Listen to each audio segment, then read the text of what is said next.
Welcome to this DVD on the unorthodox Caro-Kann. I'm going to be going through a few of the main lines of the Caro-Kann and introducing you to some really quite unusual lines which I think have considerable practical impact.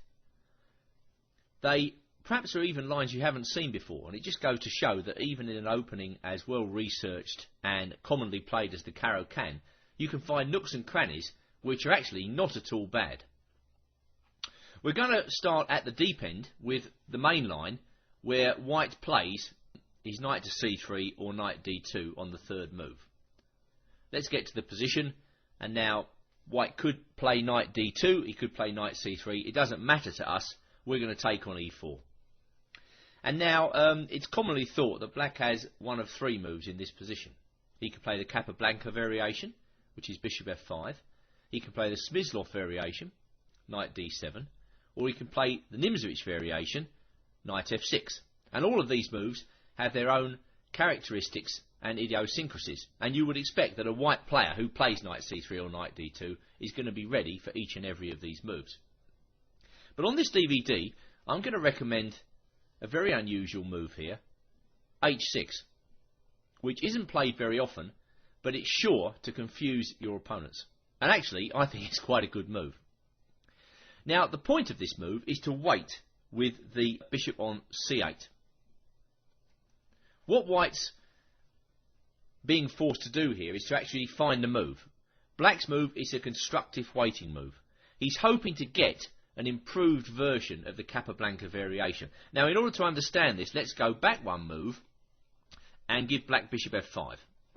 Well, the main line for a long time here has proceeded knight to g3, bishop to g6, now white goes h4, now black plays h6, h5, bishop h7, and battle is joined along these lines. Knight f3 is played, knight d7, bishop comes out to d3, and now black usually trades on d3. Well, if we go back to our main line move, which is h6, what black's hoping to do is to gain a tempo on this procedure. Also, white might not be able to play h4 at a convenient moment. So, white is being posed unusual problems at an early stage.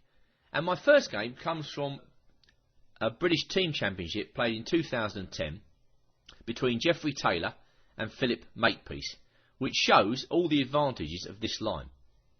And in this game, white played knight to g3. This is already a sign to me that white is slightly confused about what black is doing. And black continues to delay the entry of his bishop into the game with knight f6. White plays knight f3, and now here's the real first big difference between this and the main lines. Black gets to put his bishop on g4, which is a more active location than f5. White put his bishop on e2, and black decided to take on f3 straight away. There's no real need to do that, but black wants to get a coherent position out of the opening, and this is exactly what Makepeace does, as he plays now in typical Caro-Kann fashion with queen c7 and then knight bd7. White castled, and now black played again a very unusual move here, h5, showing his clear intention to attack white on the king side. Rook e1 was played, black pressed on with h4, knight f1, and now black castled on the queen side. So remarkably, very early in the game, black has managed to obtain an aggressive position he might not normally get if he played one of the main lines. Well, white decides he wants a piece of the action himself, and so gets on with b4, and black plays his knight to b6. And the point of this is that he's aiming to get one knight on f4. It's a very provocative continuation from black, but Makepeace wants to put that knight in on f4 and get close to the white king. White plays queen e4, and now black played g5. White pressed on with b5, and now black blocked with c5. Bishop takes f4, g takes f4, white took on c5, and black recaptured. Now, this is by no means a world-class game, but it suffices as an introduction to our unusual system. Rook ed1, and black kept the rooks on with rook d e8. In opposite colour bishop middle games of this type, it's important to retain pieces and go for the initiative. And black shows the point of his last move now when he plays f5. He needed to keep the pawn on e6 protected. White dropped away with queen c2, and now black pressed on with h3. So very good attacking chances for black, which were confirmed after a5, h takes g2. Well, now white is in serious trouble.